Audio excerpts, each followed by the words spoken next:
जय श्री कृष्णा। राधे राधे। आज हम पौष मास कृष्ण पक्ष की सफला एकादशी की कथा सुनेंगे। इसके व्रत करने से क्या पुण्य प्राप्त होता है वो सब जानेंगे। सफला एकादशी का व्रत 15 दिसंबर सोमवार को रखा जाएगा। इसका पारण 16 दिसंबर को मंगलवार को इसका पारण सुबह सुबह 9 बजे तक किया जाएगा। अब हम इसकी कथा सुनेंगे। युधिष्ठिर ने पूछा, हे स्वामिन, पौष मास के कृष्ण पक्ष में जो एकादशी होती है उसका नाम क्या है, उसकी क्या विधि है, उसमें किस देवता की पूजा की जाती है, ये सब मुझे बताओ। भगवान श्री कृष्ण ने कहा, राजेंद्र, बताता हूँ, सुनो। बड़ी बड़ी दक्षिणा वाले यज्ञों से भी मुझे उतना संतोष नहीं होता जितना एकादशी व्रत के अनुष्ठान से होता है। इसलिए सर्वथा प्रयत्न करके एकादशी का व्रत करना चाहिए। पौष मास के कृष्ण पक्ष में सफला नाम की एकादशी होती है। उस दिन पूर्वोक्त विधान से ही विधि पूर्वक भगवान नारायण की पूजा करनी चाहिए। एकादशी कल्याण करने वाली है, अतः इसका व्रत अवश्य करना उचित है। जैसे नागों में शेष नाग, पक्षियों में गरुड़, देवताओं में श्री विष्णु, मनुष्यों में ब्राह्मण श्रेष्ठ है, उसी प्रकार संपूर्ण व्रतों में एकादशी तिथि का व्रत श्रेष्ठ है।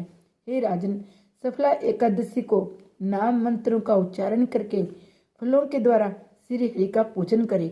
नारियल के फल, सुपारी, बिजोरा, नींबू, जमीरा नींबू, अनार, सुंदर आंवला, लौंग, बेटा विशेष आम के फलों से देव देवेश्वर श्री हरि की पूजा करनी चाहिए।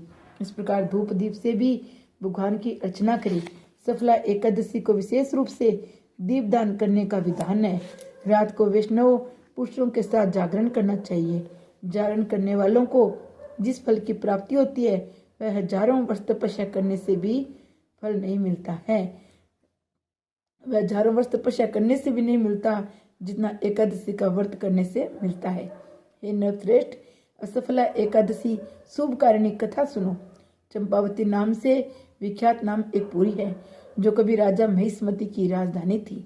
राजऋषि महिष्मत के 5 पुत्र थे। उनमें जो ज्येष्ठ था वह सदा पाप कर्म में लगा रहता था, पर स्त्रीगामी और वेश्या था। उसने पिता के धन को पाप कर्म में ही खर्च किया। सदा दुराचार प्रहन ब्राह्मणों का निंदक था। वैष्णव और देवताओं को भी हमेशा निंदा किया करता था।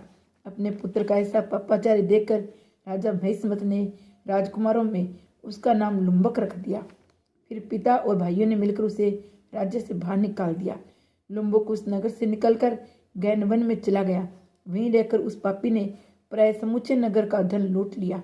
एक दिन जब वह चोरी करने के लिए नगर में गया, रात में पहरा देने वाले सिपाहियों ने उसे पकड़ लिया, किंतु जब उसने अपने को राजा महिष्मत का पुत्र बताया, सिपाहियों ने उसे छोड़ दिया। फिर वह पापी वन में लौट आया। प्रतिदिन मांस और वृक्षों के फल खाकर जीवन निर्वाह करने लगा। उस दुष्ट का विश्राम स्थान पिंपल वृक्ष के निकट था। वहाँ बहुत वर्षों पुराना पिंपल का वृक्ष था। उन वन में वह वृक्ष और महान देवता माना जाता था। पाप बुद्धि लुम्बक वही निवास करता था। बहुत दिनों के पश्चात एक दिन किसी संचित पुण्य के प्रभाव से उसके द्वारा एकादशी के व्रत का पालन हो गया। पौष मास के में कृष्ण पक्ष की 10वीं के दिन पापिष्ठ लुम्बक ने वृक्षों के फल खाए। वस्त्रहीन होने के कारण रात भर जाड़े का कष्ट भोगा। उसमें न तो उसे नींद आई न आराम मिले। वह निष्प्राण सा हो गया। सूर्योदय होने पर उस पापी का होश नहीं आया। सफला एकादशी के दिन भी लुम्बक बेहोश पड़ा रहा। दोपहर होने पर उसे चेतना प्राप्त हुई। फिर इधर उधर दृष्टि डालकर वह आसन से उठा। लंगड़े की भांति पैरों से बार बार लड़खड़ाता हुआ वन के भीतर गया। वह भूख से दुर्बल और पीड़ित हो रहा था। राजन, उसमें लुम्बक भूख से फल लेकर जो विश्राम स्थान पर लौटा त्यों सूर्योदय अस्त हो गए थे। तब उसने वृक्ष के जड़ में बहुत से फल निवेदन करते हुए कहा, इन फलों से लक्ष्मीपति भगवान विष्णु संतुष्ट हो। यूं कहकर लुम्बक ने रात भर नींद नहीं ली। इस प्रकार अनायास ही उसने इस व्रत का पालन कर लिया। उसी समय सहसा आकाशवाणी हुई, हे राजकुमार, तो सफला एकादशी के प्रसाद से राज्य और पुत्र प्राप्त करोगे। बहुत अच्छा कहकर उसने वह वरदान स्वीकार किया। इसके बाद उसका रूप दिव्य हो गया।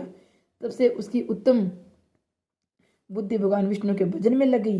दिव्य आभूषणों से शोभा संपन्न होकर उसने एकंटक राज्य प्राप्त किया। 15 वर्षों तक वह संचालन करता रहा। उसमें भगवान कृष्ण की कृपा से उसके मनोज्ञ नामक पुत्र उत्पन्न हुए। जब वह बड़ा हुआ तब लुम्बक ने तुरंत राज्य की ममता छोड़कर उस पुत्र को सौंप दिया। वह भगवान श्री कृष्ण के समीप चला गया। वहां जाकर मनुष्य कभी शोक में नहीं पड़ता। हे राजन, इस प्रकार जो सफला एकादशी का व्रत करता है वह इस लोक में शुभ होकर मरने के पश्चात मोक्ष को प्राप्त होता है। संसार में वे मनुष्य धन्य हैं जो सफला एकादशी के व्रत में लगे रहते हैं, उन्हीं का जन्म सफल है। हे महाराज, इसकी महिमा को पढ़ने सुनने उसके अनुसार आचरण करने से मनुष्य राजस यज्ञ का फल प्राप्त करता है। जय विष्णु भगवान की जय।